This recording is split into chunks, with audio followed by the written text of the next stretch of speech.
तो आज के इस शॉर्ट वीडियो में हम जानेंगे ब्रिक्स के बारे में और उसी के साथ ये इंडिया के लिए क्यों इतना इंपॉर्टेंट है इसके बारे में भी डिस्कशन होगा। तो इस वीडियो में क्या क्या कवर होने वाला है कि कंटेक्स्ट क्या है। 15 समिट होने वाला है जोहान्सबर्ग साउथ अफ्रीका में 2023। उसके बाद हिस्ट्री ऑफ ब्रिक्स, ब्रिक ये वर्ड कैसे कॉइन किया गया और बाद में वो ब्रिक्स कैसे बना।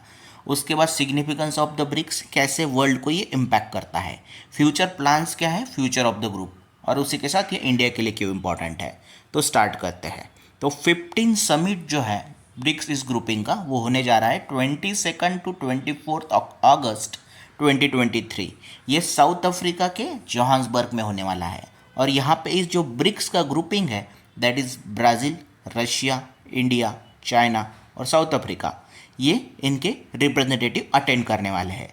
इसमें पर्टिकुलरली रशिया के जो हेड ऑफ द स्टेट है व्लादिमीर पुतिन, ये वीडियो कॉन्फ्रेंस से ज्वाइन करेंगे क्योंकि इंटरनेशनल जो इवेंट्स हैं उसमें भी यूक्रेन का जो इन्वेजन हुआ है रशिया की तरफ से, उसकी वजह से ये यहाँ पे अटेंड नहीं कर रहे हैं।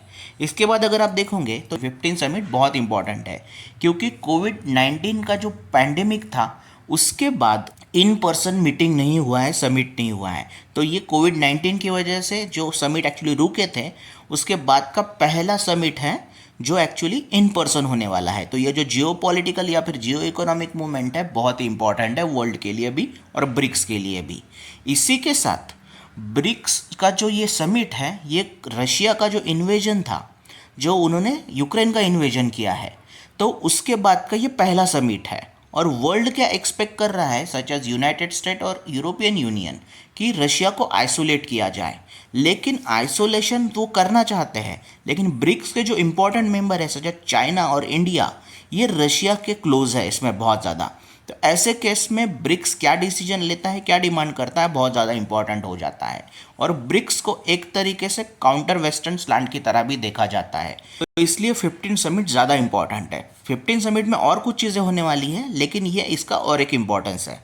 उसके बाद अगर आप देखोगे तो ब्रिक्स का हिस्ट्री इंपॉर्टेंट है।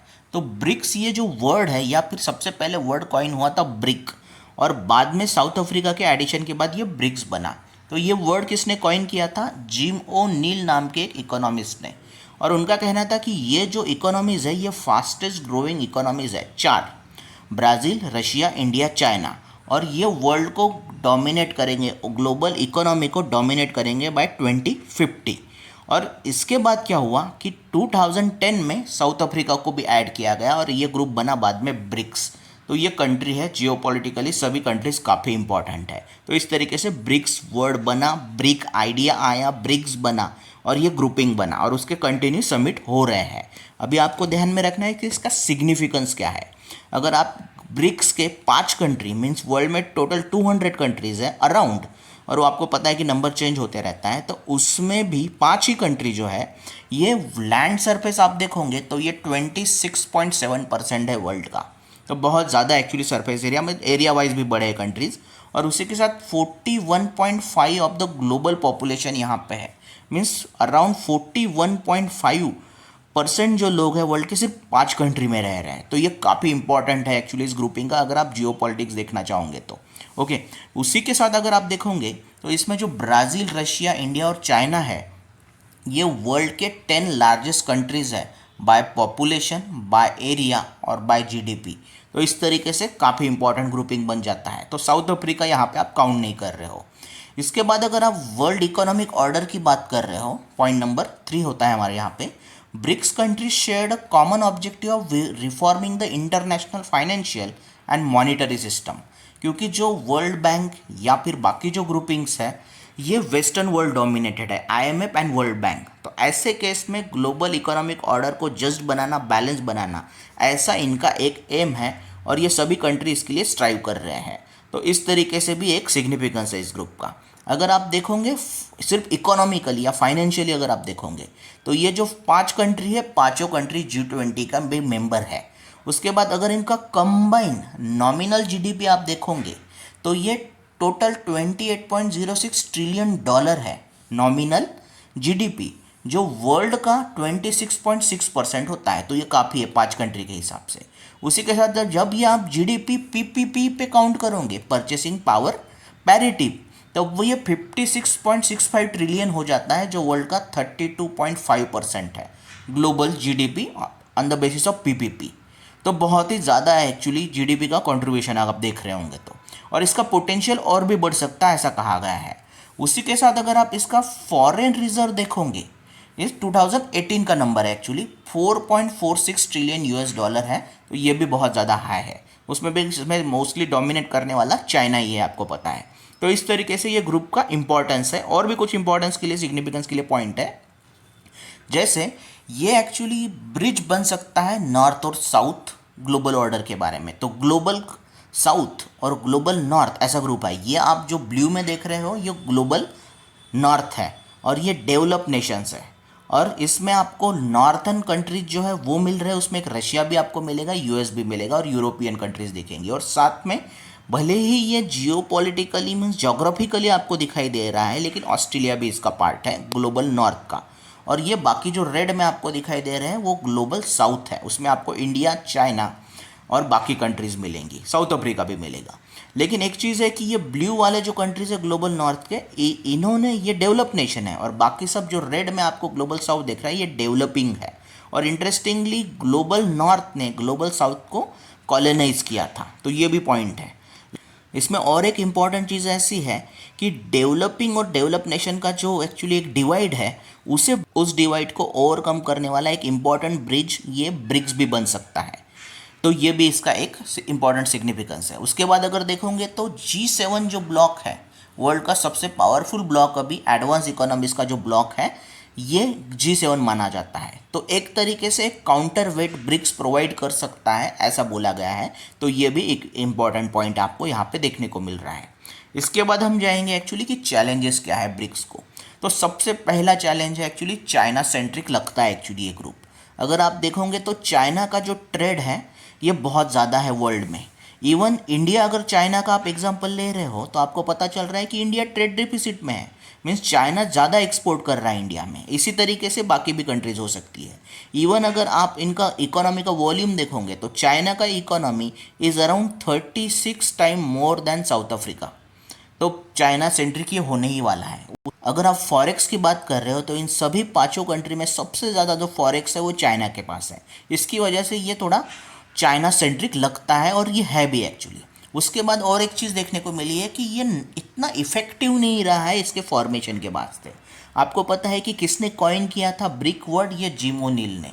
बट जिम ओनील ये खुद अभी ऐसा कह रहे हैं कि एक्चुअली उसके बाद से कुछ भी इफेक्टिव डिसीजन मेकिंग या फिर कुछ इम्प्लीमेंटेशन प्रॉपरली नहीं हुआ है ब्रिक्स की ओर से। तो ये ब्रिटिश इकोनॉमिस्ट थे जिन्होंने ब्रिक वर्ड कॉइन किया था। उन्होंने ब्रिक्स करेंसी और ब्रिक बैंक है, इनको भी एक्चुअली क्रिटिसाइज़ किया है अभी। और उनका कहना है कि ये इफेक्टिव नहीं बन पाया ग्रुप जो बनना चाहिए। उनका कहना है कि brick group never achieved anything since they have started the meeting. और जिन्होंने इनका पोटेंशियल आइडेंटिफाई किया था जिम ओनील, वही इसे क्रिटिसाइज कर रहे हैं। तो ये एक्चुअली इफेक्टिव नहीं बन पाया। उसके बाद इंटरनल कन्फ्लिक्ट भी है, सच एज इंडिया चाइना का कन्फ्लिक्ट है, और ये एक्चुअली जो ब्रिक को हैम्पर कर सकता है, ऐसा बोला गया है। उसके बाद आप देखोगे तो और चैलेंजेस है, such as Russian invasion of Ukraine. इसकी वजह से ओवरऑल जो वेस्टर्न वर्ल्ड है ये सैंक्शंस लगा रहा है रशिया पे और उसे आइसोलेट कर रहा है। तो ये एक नया चैलेंज आया है पिछले 2-3 साल में। अगर आप इवन देखोगे तो रशिया का इकोनॉमी भी जो है तो इतना फास्ट ग्रो नहीं कर रहा है और वॉल्यूम उसका इतना ज़्यादा नहीं है। तो ये भी एक इशू है ब्रिक में कि साउथ अफ्रीका और रशिया, इनका जो ग्रोथ है इतना फास्टर नहीं है। उसके बाद और एक चीज़ है कि चाइना और रशिया जो है ये वेस्टर्न वर्ल्ड के साथ इनके रिलेशन अच्छे नहीं है। इन्हें एक्चुअली एक वेस्टर्न वर्ल्ड का एनिमी करके देखा जा रहा है। तो ये भी एक प्रॉब्लम है ब्रिक ग्रुपिंग के लिए। तो इस तरीके से इसके कुछ चैलेंजेस है। उसके बाद अगर आप देखोगे तो फ्यूचर क्या हो सकता है इस ग्रुप का, 15 समिट में बहुत कुछ होने वाला है। तो 15 समिट में सबसे इंपॉर्टेंट चीज़ जो डिस्कस होने वाली है वो है expansion of BRICS. Total world में अभी 40 कंट्रीज़ इंटरेस्टेड है ब्रिक्स में एंटर करने के लिए। उसमें भी कुछ कंट्रीज़ का इंक्लूजन होने की चांसेस ज़्यादा है और कॉन्सेंसस है बिटवीन 5 कंट्रीज़। और वो कंट्री में भी ईरान हो सकती है, अर्जेंटीना, यूएई और सऊदी अरेबिया हो सकता है। उसमें आपको पता है कि ईरान के रिलेशन यूएस के साथ अच्छे नहीं है और वो भी इतना फास्टेस्ट ग्रोइंग इकोनॉमी नहीं है, वेयर सऊदी अरेबिया, यूएई, इनका इकोनॉमी बेटर है। उसी के साथ अगर आप देखोगे तो ये एक्सपांशन हो गया। उसके बाद अगर आप देखोगे कि फ्यूचर में और क्या करना चाहता है ब्रिक्स, तो एक्चुअली वो ट्रेड बढ़ाना चाहिए उन्होंने सबसे पहले between the group, means 5 member और इसके बाद जो नए मेंबर होंगे उनके साथ ट्रेड बढ़ाना है ताकि एक्चुअली आप इकोनॉमिक पावर बन सको। और ये जो ट्रेड है वो नेशनल करेंसी में होना चाहिए ऐसा बोला गया है। तो एक तरीके से डी डॉलराइजेशन के लिए ट्राई किया जा रहा है। उसी के साथ अगर आप देखोगे तो ब्रिक्स का एक और प्लान है that is called as BRIC currency. और ये जो ब्रिक करेंसी है एक तरीके से डॉलर को काउंटरवेट करेगा। तो डी डॉलराइजेशन में ये भी पॉइंट इंपॉर्टेंट है। तो इसकी वजह से अगर ये सब चीज़ें हो रही है, एक्सपांशन प्रॉपर हो रहा है, नए मेंबर आ रहे हैं, इवन कुछ कनेक्शंस है बाकी वर्ल्ड के साथ, ट्रेड बढ़ रहा है नेशनल करेंसी में या ब्रिक करेंसी आ रही है, तो इसकी वजह से ये ज़्यादा पावरफुल बन सकता है, ऐसा देखने को मिला है। अगर आप देखोगे कि पर्टिकुलरली इंडिया के लिए कैसे इंपॉर्टेंट है, बाकी भी जो सिग्निफिकेंस हमने देखा उसमें इंडिया आपको देखने को मिला, और जो एक्चुअली फ्यूचर है तो वो तो इम्पॉर्टेंट है इंडिया के लिए, लेकिन साथ में और कुछ चीज़ें हैं कि जियोपॉलिटिकल बैलेंस के लिए ब्रिक्स इंपॉर्टेंट है। नॉर्थ और ग्लोबल नॉर्थ ग्लोबल साउथ का बैलेंस भी इंडिया मेंटेन करना चाहता है, तो ब्रिक्स एक्चुअली एक ब्रिज बन सकता है, इंडिया के लिए प्लेटफॉर्म प्रोवाइड कर सकता है। इसी के साथ वेस्टर्न और ईस्टर्न जो ब्लॉक है उसमें भी एक एक्चुअली ब्रिज बन सकता है। तो जियोपॉलिटिकल बैलेंस के लिए ब्रिक्स ग्रुपिंग बहुत इंपॉर्टेंट है इंडिया के लिए। इसी के साथ इंडिया को अगर इंटरनेशनल ट्रेड बढ़ाना है और उसमें बैलेंस चाहिए तो ब्रिक्स ग्रुप भी फिर से एक प्लेटफॉर्म आपको प्रोवाइड कर सकता है। उसी के साथ ब्रिक्स ग्रुप सिक्योरिटी या डिफेंस रिलेटेड भी इश्यूज़ के लिए बहुत इंपॉर्टेंट है। वन ऑफ द इशू क्या है कि इंडिया का सबसे बड़ा जो चैलेंज है वो चाइना है, वो ट्रेड में भी है और सिक्योरिटी में है। तो ऐसे केस में सिर्फ एक ही कंट्री है जो ये बैलेंस बना सकता है, वो है रशिया, और ये ब्रिक्स में है। तो इस तरीके से जियोपॉलिटिकल सिग्निफिकेंस है ब्रिक्स का बहुत ज़्यादा इंडिया के लिए। इवन ऐसा देखने को मिला है कि जब भी इंडिया और चाइना के इश्यूज थे, मे बी वो लद्दाख में हो सकता है या डोकलाम स्टैंड अप हो सकता है, तो वो वहाँ पे एक्चुअली इशू चलते रहे बायलैटरल रिलेशन में, बट ब्रिक में इंडिया और चाइना के रिलेशन अच्छे रहे हैं। कुछ इश्यूज़ हैं लेकिन एक्चुअली इसकी वजह से एक प्लेटफॉर्म मिला है इंडिया को टॉक के लिए और अच्छे रिलेशन मेंटेन करने के लिए। और इसी तरीके से रशिया को भी यूटिलाइज किया जा सकता है ब्रिक्स ग्रुपिंग में, प्लेटफॉर्म में, कि वो चाइना को काउंटर कर सके, मॉड्यूलेट कर सके एक्चुअली रिलेशन। चाहे एक ही कंट्री है वर्ल्ड में रशिया जो एक्चुअली इस रिलेशन में बैलेंस बना सकता है। तो इस तरीके से ब्रिक्स का एक स्पेशल सिग्निफिकेंस है इंडिया के लिए। तो ये था हमारा ओवरऑल टॉपिक। तो हमने क्या क्या कवर किया कि इंडिया के लिए सिग्निफिकेंस क्यों है, हिस्ट्री देखा ब्रिक्स का, फ्यूचर क्या हो सकता है और 15 समिट कैसे होने जा रहा है। तो that was overall topic. Thanks for watching UPSC brainstorming. Also subscribe the channel.